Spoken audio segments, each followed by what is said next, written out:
नमस्कार पढ़न्तु, the पढ़न्तु classes में आप सभी का स्वागत है।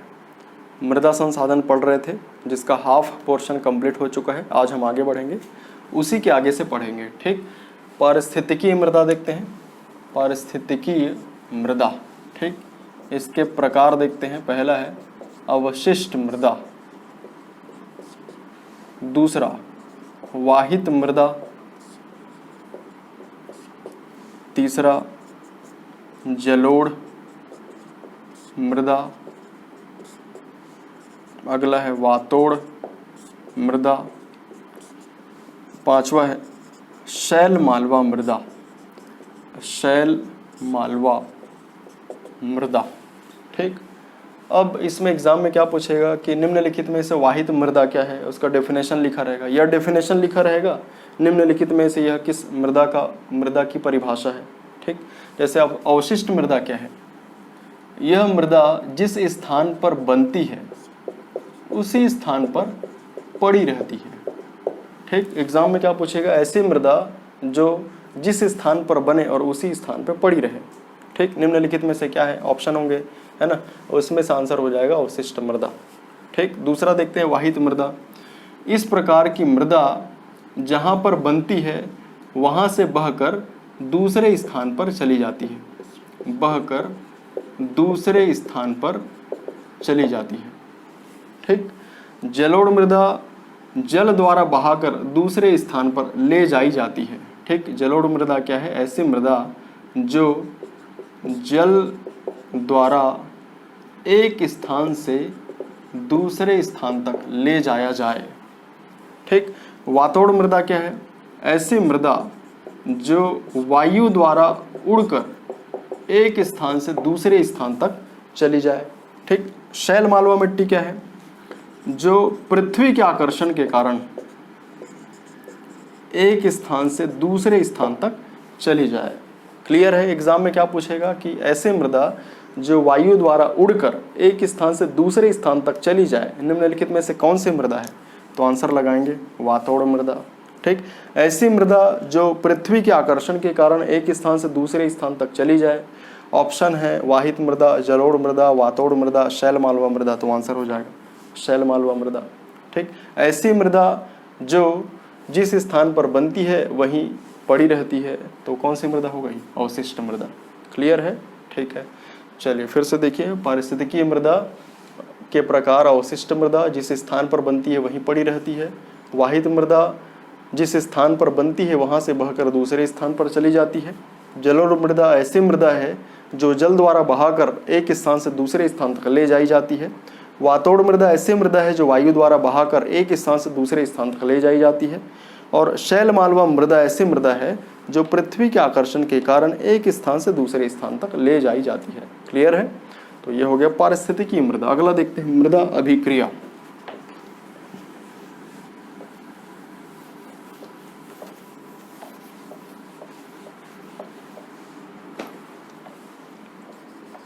सॉइल रिएक्शन, मृदा अभिक्रिया। ठीक, मृदा अभिक्रिया की प्रकृति कैसी होती है, तो अम्लीय होती है, क्षारीय भी होती है। मृदा अभिक्रिया की प्रकृति अम्लीय और क्षारीय होती है। ठीक, यदि मृदा में हाइड्रोजन आयनों की अधिकता हो, हाइड्रोजन आयनों की अधिकता हो, ठीक, तो वह मृदा हो जाती है अम्लीय। याद रखेंगे, यदि मृदा में हाइड्रोजन आयनों की अधिकता हो तो वह मृदा अम्लीय होती है। यदि मृदा में पोटेशियम और सोडियम आयनों की अधिकता हो तो वह मृदा हो जाती है क्षारीय। क्लियर है। मृदा की जो अम्लीय क्षारीय प्रकृति है वह किस में मापी जाती है, तो पीएच में मापी जाती है। मृदा की प्रकृति पीएच में मापी जाती है। ठीक, यदि पीएच का मान 7 है तो मृदा कैसी है, उदासीन है।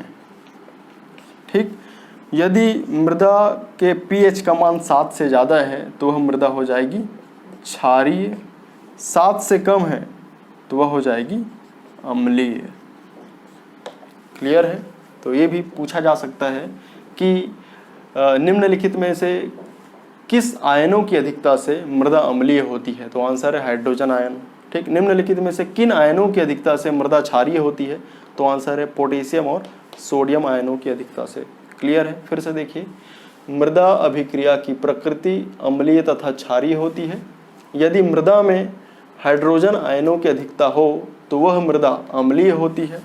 ठीक, यदि मृदा में पोटेशियम और सोडियम आयनों की अधिकता हो तो वह मृदा क्षारीय होती है। ठीक, अम्लीय और क्षारीय प्रकृति किस में मापी जाती है? तो पीएच में मापी जाती है। पीएच यदि 7 है तो मृदा उदासीन होती है, 7 से ज़्यादा है तो क्षारीय होती है, 7 से कम है तब क्या होगा? अम्लीय हो जाएगा। क्लियर है? तो ये हो गया मृदा अभिक्रिया। अगला देखते हैं ह्यूमस पदार्थ, ह्यूमस मैटर। ह्यूमस क्या है?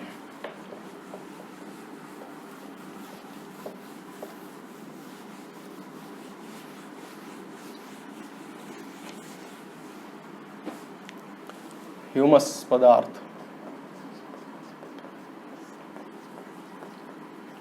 Humus matter.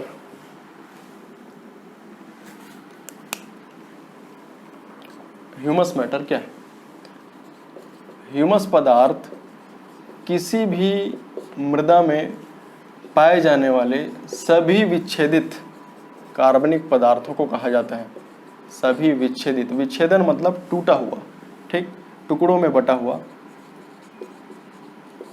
कार्बनिक पदार्थों को क्या कहा जाता है? ह्यूमस पदार्थ, ह्यूमस पदार्थ। ठीक, किसी भी मृदा में पाए जाने वाले सभी विच्छेदित कार्बनिक पदार्थों को ह्यूमस पदार्थ कहा जाता है। ठीक, अब ये विच्छेदन किसके द्वारा किया जाता है? जीवाणु और कवक के द्वारा। ठीक, या ह्यूमस पदार्थ का निर्माण कैसे होता है? विभिन्न पादप व जंतु अवशिष्टों के विच्छेदन द्वारा। विच्छेदन मतलब टूटना, छोटे छोटे टुकड़ों में बंटना। क्लियर है? फिर से देखिए, ह्यूमस पदार्थ क्या है? किसी भी मृदा में पाए जाने वाले सभी विच्छेदित कार्बनिक पदार्थों को ह्यूमस कहा जाता है। ठीक, ह्यूमस का निर्माण विभिन्न पादप एवं जंतु अवशिष्टों के विच्छेदन द्वारा होता है। यह विच्छेदन किनके द्वारा किया जाता है? तो जीवाणु और कवकों के द्वारा किया जाता है। क्लियर है? अगला देखते हैं कार्बन नाइट्रोजन अनुपात।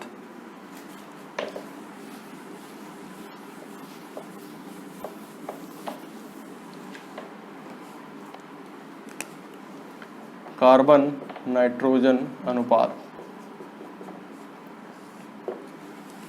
ठीक, किसी भी मृदा में पाए जाने वाले कार्बन तथा नाइट्रोजन की मात्राओं के अनुपात को कार्बन नाइट्रोजन अनुपात कहा जाता है। सिंपल डेफिनेशन है, किसी भी मृदा में पाए जाने वाले कार्बन तथा नाइट्रोजन की मात्राओं के अनुपात को कार्बन नाइट्रोजन अनुपात कहा जाता है। ठीक, अब इसमें कार्बन का क्या कार्य है? यह ऊर्जा प्रदान करती है। ठीक, नाइट्रोजन का क्या कार्य है? यहाँ पर यह पोषक तत्व प्रदान करती है। यह मुख्य पादप पोषक तत्व है। ये 2 पॉइंट याद रखेंगे। ठीक, अब कृषि योग्य भूमि के लिए कार्बन नाइट्रोजन अनुपात कितना होना चाहिए? याद रखेंगे, कृषि योग्य भूमि के लिए कार्बन नाइट्रोजन अनुपात 8:1 से लेकर 15:1 होना चाहिए। ये इंपॉर्टेंट है। क्लियर है? कार्बन नाइट्रोजन अनुपात क्या है? किसी भी मृदा में पाए जाने वाले कार्बन और नाइट्रोजन की मात्राओं के अनुपात को कार्बन नाइट्रोजन अनुपात कहा जाता है। ठीक, कार्बन का कार्य है ऊर्जा प्रदान करना और नाइट्रोजन मुख्य पादप पोषक तत्व है। ठीक, कृषि योग्य भूमि के लिए कार्बन नाइट्रोजन अनुपात कितना होना चाहिए? 8:1 से 15:1। क्लियर है? अगला देखते हैं छत्तीसगढ़ के मैदानी और पहाड़ी भागों की मृदा। इसको आप छत्तीसगढ़ के भूगोल में भी पढ़ेंगे। ठीक,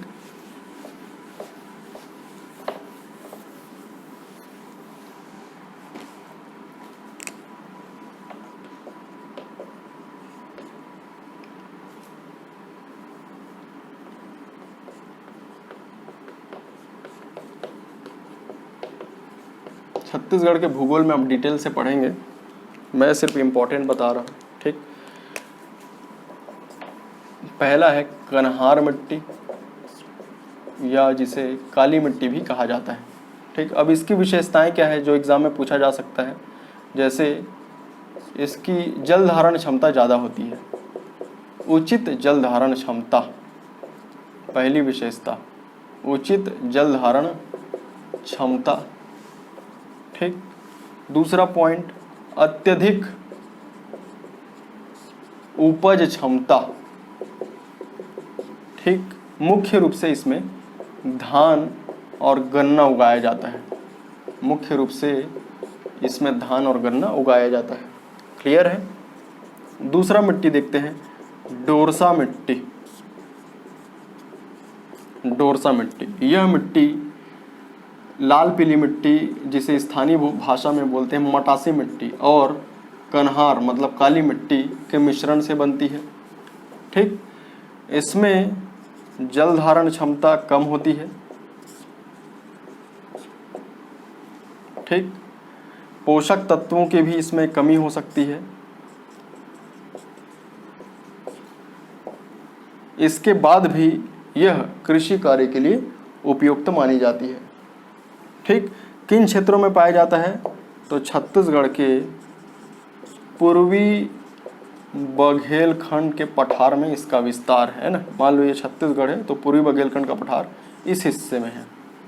ठीक, तो इस भाग में ये मिट्टी पाई जाती है। डोरसा मिट्टी जल धारण क्षमता इसमें कम होती है, पोषक तत्वों की भी कमी होती है।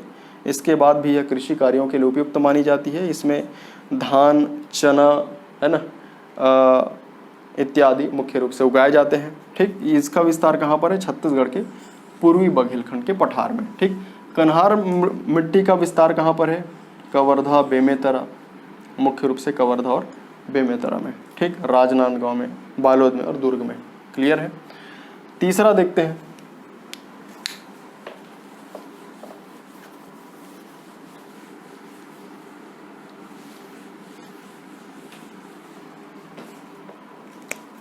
तीसरा माटा, माटा मृदा।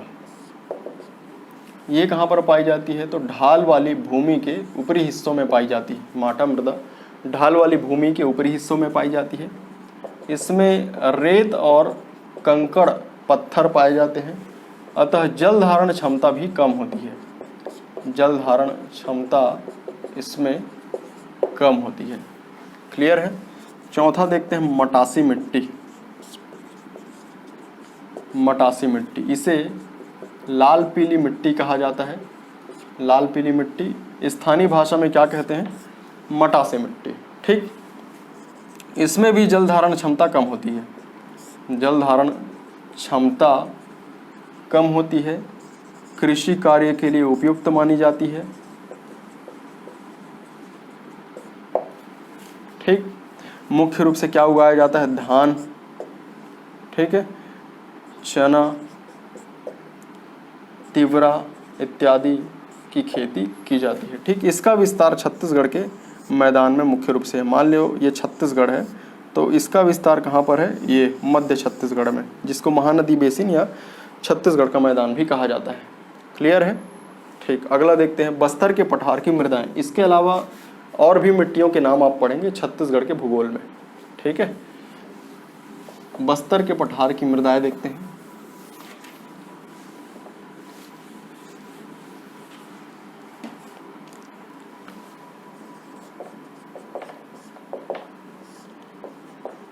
बस्तर के पठार की मृदाएं। ठीक, पहला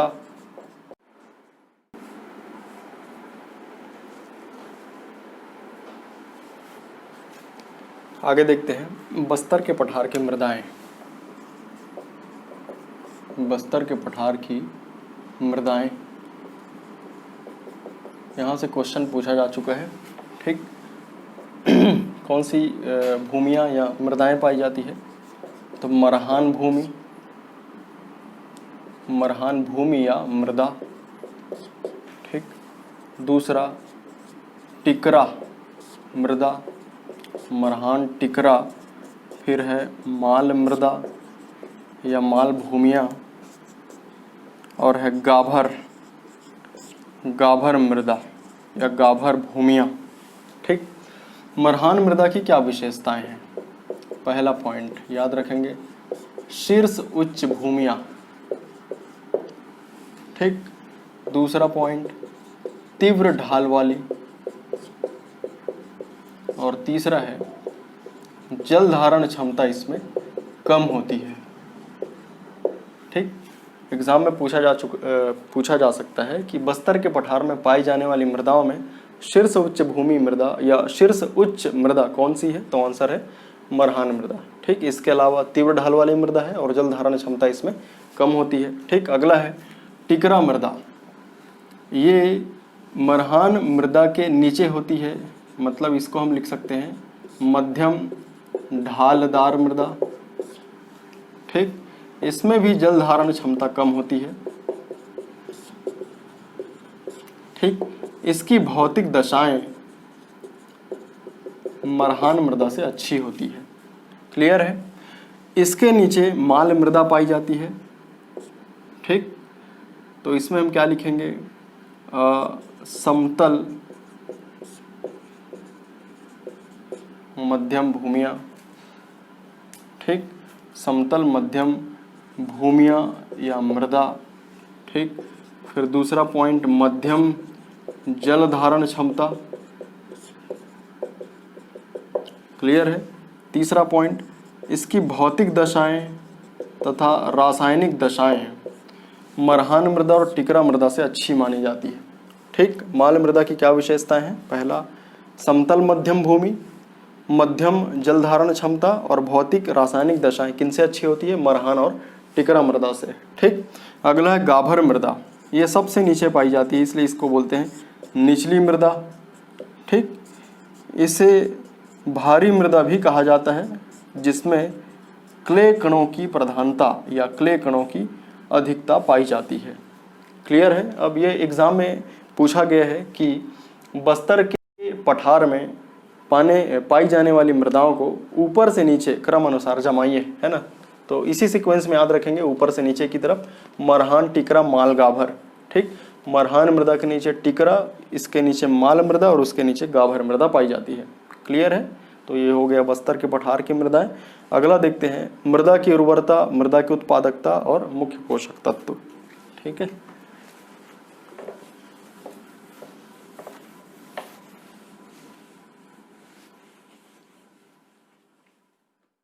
आगे देखते हैं मृदा उर्वरता, सॉइल फर्टिलिटी। इसमें 5 पॉइंट लिखा गया है, ये आप लोग याद कर लीजिएगा। ठीक, मृदा उर्वरता क्या है? पहला पॉइंट देखिए, यह मृदा में उपस्थित पोषक तत्वों का फलन है। ठीक, मृदा में उपस्थित पोषक तत्वों का फलन है। दूसरा, इसे मृदा में उपस्थित पोषक तत्वों की सूची मानी जाती है। पोषक तत्वों की सूची मानी जाती है।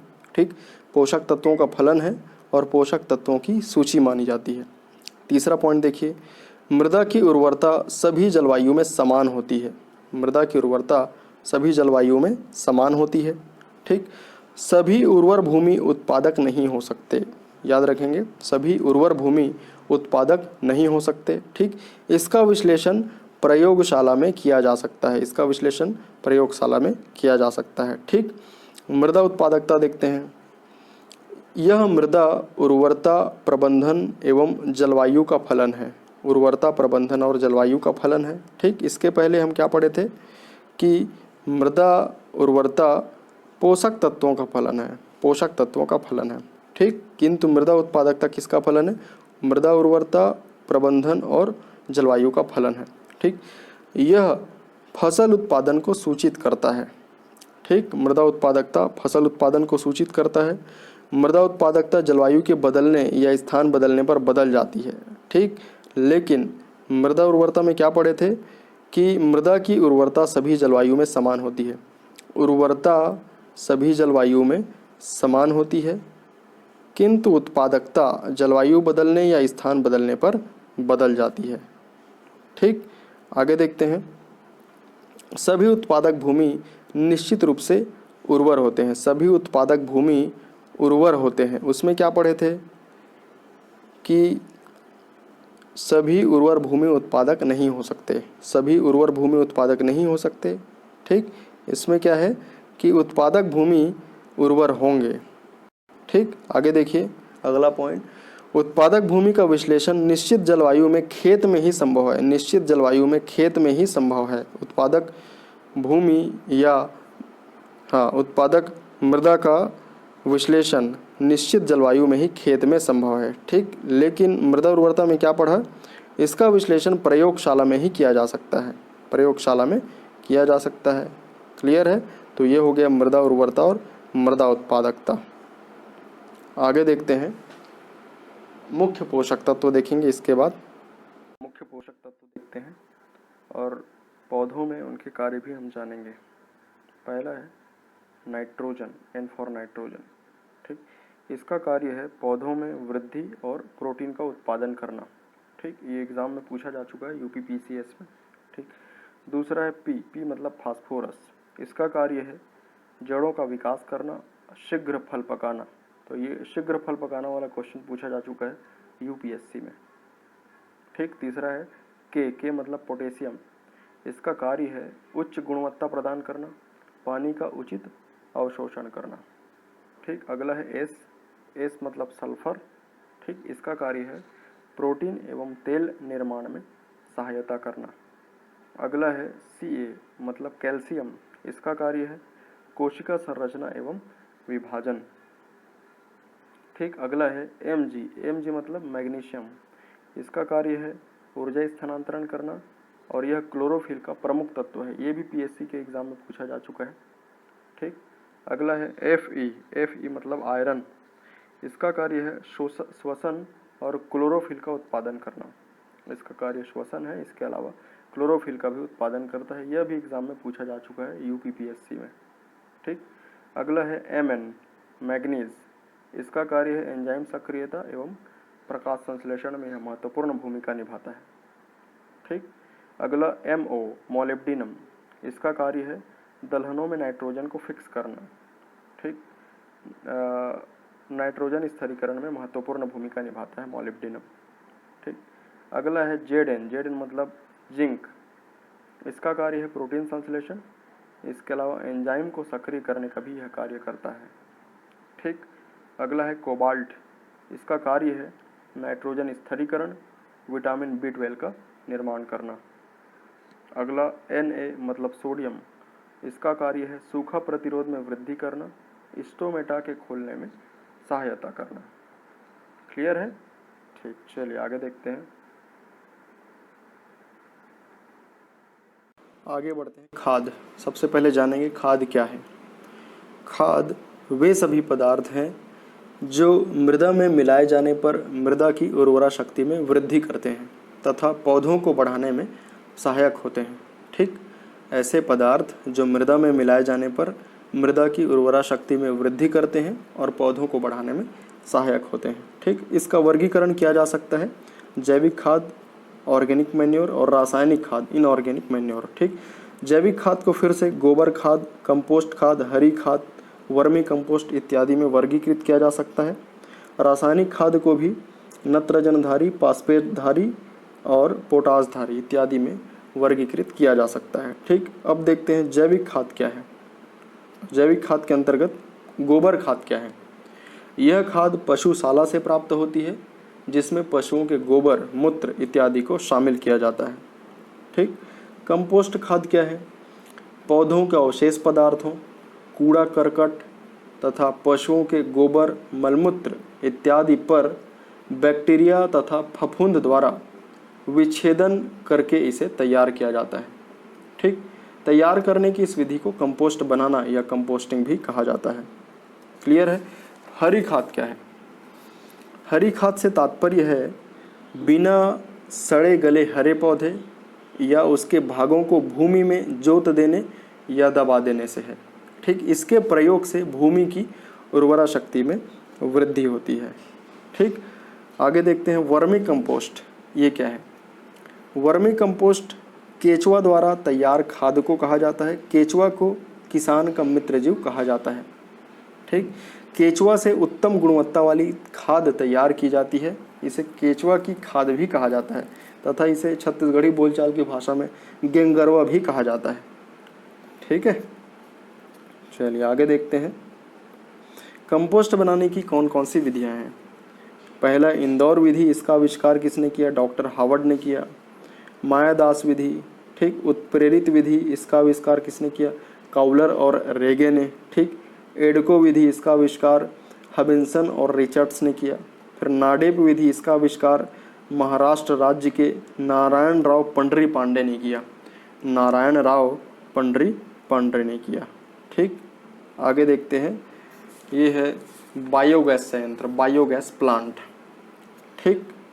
बायोगैस प्लांट, ये गोबर गैस संयंत्र या बायोगैस संयंत्र दोनों को एक ही नाम गोबर गैस से पुकारते हैं, ठीक। लेकिन दोनों में अंतर ये होता है कि गोबर गैस संयंत्र में केवल गोबर का इस्तेमाल किया जाता है और बायोगैस संयंत्र में गोबर के अलावा किसी भी जैविक पदार्थ जैसे कूड़ा करकट है ना, फलों के छिलके, जलकुंभी इत्यादि को सड़ाकर गैस बनाया जा सकता है, ठीक। अब इसके भागों को एक एक करके हम समझते हैं। इस हिस्से को कहा जाता है मिश्रण टंकी, ठीक। आगे भी मैंने लिख दिया है यहाँ पे, ठीक है। ये है मिश्रण टंकी। मिश्रण टंकी में गोबर तथा जल का एक गाढ़ा घोल बनाया जाता है, इसे करदम या स्लरी कहा जाता है, ठीक। इसी स्लरी को किस में डाल देते हैं? इस पाइप के माध्यम से डाइजेस्टर या संपाचित्र में डाल देते हैं, ठीक। अब ये डाइजेस्टर या संपाचित्र क्या है? ये चारों ओर से बंद कक्ष है, इसमें ऑक्सीजन नहीं होता, इसमें अवायवीय सूक्ष्म जीव पाया जाता है। अवायवीय सूक्ष्म जीव मतलब वह जीव जिन्हें जीवित रहने के लिए ऑक्सीजन की आवश्यकता नहीं होती, ठीक। यही सूक्ष्म जीव गोबर की स्लरी के जटिल यौगिकों का अपघटन करते हैं, ठीक। अपघटन होने के पश्चात बायोगैस बन जाती है। इसी बायोगैस को कहाँ इकट्ठा कर लेते हैं? इस गैस टैंक में, ठीक। अब इसमें कौन कौन सी गैसें उत्पन्न होती है ये इंपॉर्टेंट है। मेथेन, कार्बन डाइऑक्साइड, हाइड्रोजन तथा हाइड्रोजन सल्फाइड इत्यादि गैसें इकट्ठा होती है, ठीक है। इसको संपाचित्र बोलते हैं। संपाचित्र के ऊपर इस भाग को बोलते हैं गैस टंकी। ये संपाचित्र के ऊपर होती है, ठीक। गैस को इसमें इकट्ठा किया जाता है और इस गैस का उपयोग करने के लिए पाइपों के द्वारा इसे बाहर निकाल लिया जाता है, ठीक। अब इस संपाचित्र में कुछ स्लरी बच जाती है जिसे समय समय पर बाहर निकाल लिया जाता है, ठीक, इस हिस्से में, और इसका खाद के रूप में इस्तेमाल किया जा सकता है। क्लियर है? ये मैंने लिख दिया है। मिश्रण टंकी में क्या करते हैं? गोबर और जल का गाढ़ा घोल बनाते हैं, इसे स्लरी या करदम कहते हैं। इसे डाइजेस्टर में डालते हैं, मतलब संपाचित्र में, ठीक। संपाचित्र चारों ओर से बंद कक्ष होती है, ऑक्सीजन नहीं होती, ठीक। अवायवीय सूक्ष्म जीव होते हैं जो स्लरी के जटिल यौगिक का अपघटन करते हैं, ठीक। अपघटन से बायोगैस तैयार हो गई। इसमें कौन कौन सी गैसें उत्पन्न होती है? Methane, CO2, hydrogen, hydrogen sulphide इत्यादि, ठीक। संपाचित्र के ऊपर में गैस टंकी होती है, उपयोग करने के लिए पाइपों के द्वारा इसे बाहर निकाला जाता है। अब इसमें एक इम्पोर्टेंट बात आप याद रखेंगे, गोबर गैस प्रणाली का आविष्कार किसने किया है? तो आंसर है SB देसाई ने किया है। क्लियर है? ठीक, चलो आगे बढ़ते हैं। अब देखते हैं जैव उर्वरक। आगे देखते हैं जैव उर्वरक, इसकी विशेषताएं। पहला पॉइंट, इनमें जीवाणुओं की जीवित कोशिकाएं होती है। दूसरा, ये वातावरणीय नाइट्रोजन तथा फास्फोरस को पौधों के लिए उपलब्ध कराने का कार्य करते हैं, ठीक। जीवाणुओं की जीवित कोशिका होती है तथा नाइट्रोजन और फास्फोरस को पौधों के लिए उपलब्ध कराने का कार्य करते हैं, ठीक।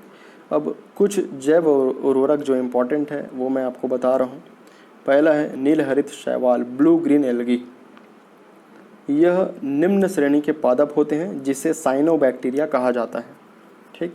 इस जीवाणु को धान की फसल के लिए वायुमंडलीय नाइट्रोजन को भूमि में संस्थापित कराने के उद्देश्य से उपयोग में लाया जाता है, ठीक।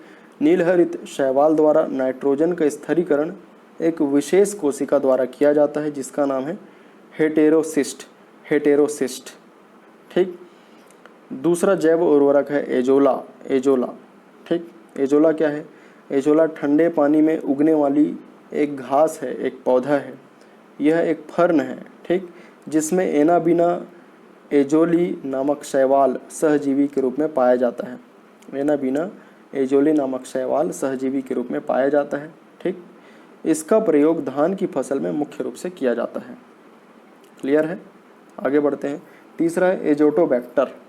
इस जीवाणु के संवाहक के रूप में कोयले का चूरा उपयोग में लाया जाता है। इसका प्रयोग किन किन फसलों में किया जाता है?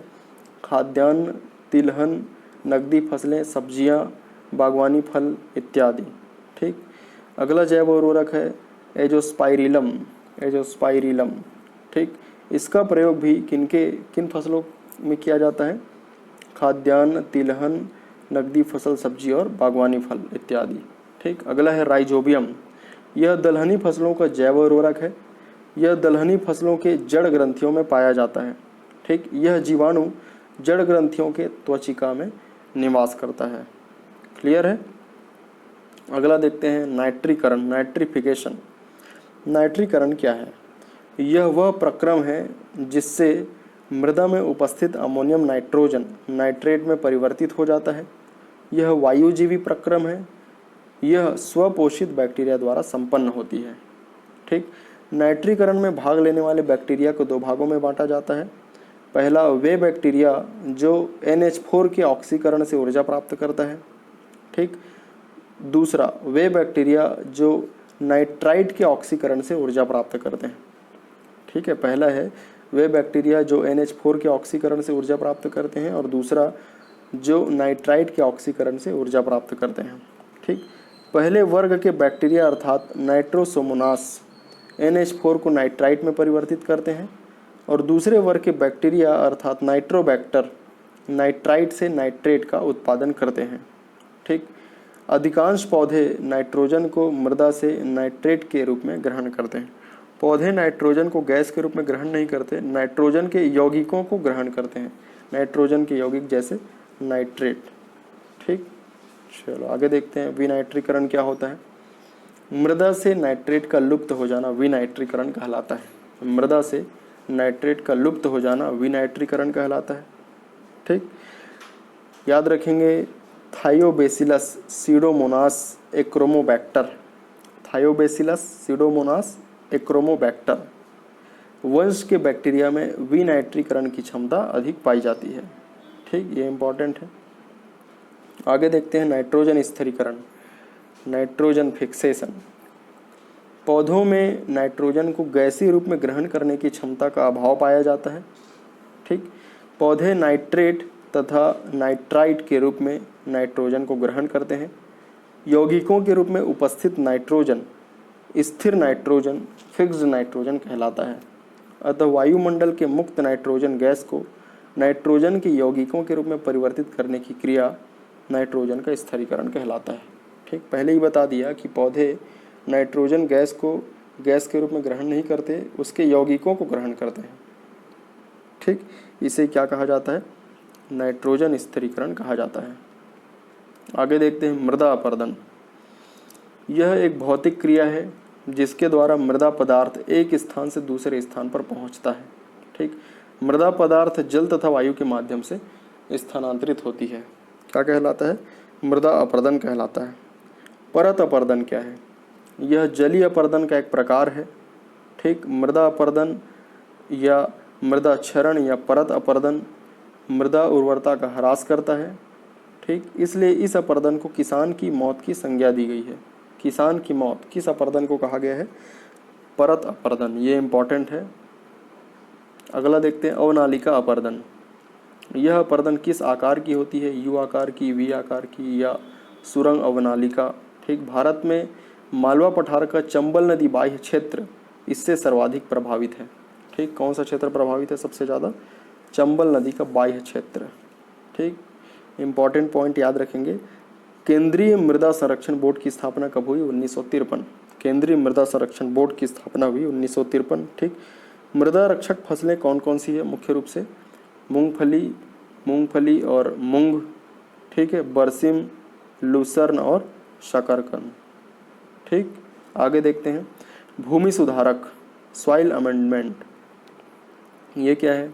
वे सभी पदार्थ जो भूमि के दोषों को दूर करके भूमि की दशा को सुधार करते हैं और फसल को उगाने की क्षमता में वृद्धि करते हैं। क्या कहलाता है? भूमि सुधारक या मृदा सुधारक। ठीक, यदि भूमि अम्लीय है तो उसका सुधार कैसे किया जा सकता है? कैल्शियम कार्बोनेट का इस्तेमाल करेंगे, चूना पत्थर का इस्तेमाल करेंगे या बूझा चूना का इस्तेमाल करेंगे। ठीक, यदि मृदा क्षारीय है या लवणीय है तब कैसे करेंगे? उसमें जिप्सम या पायराइट का इस्तेमाल किया जाएगा। क्लियर है? तो ये हो गया भूमि सुधार। ठीक, तो ये मृदा संसाधन यहीं पर समाप्त हुआ। आज के लिए इतना ही, अगले क्लास में कोई नया टॉपिक पढ़ेंगे। ठीक है, धन्यवाद।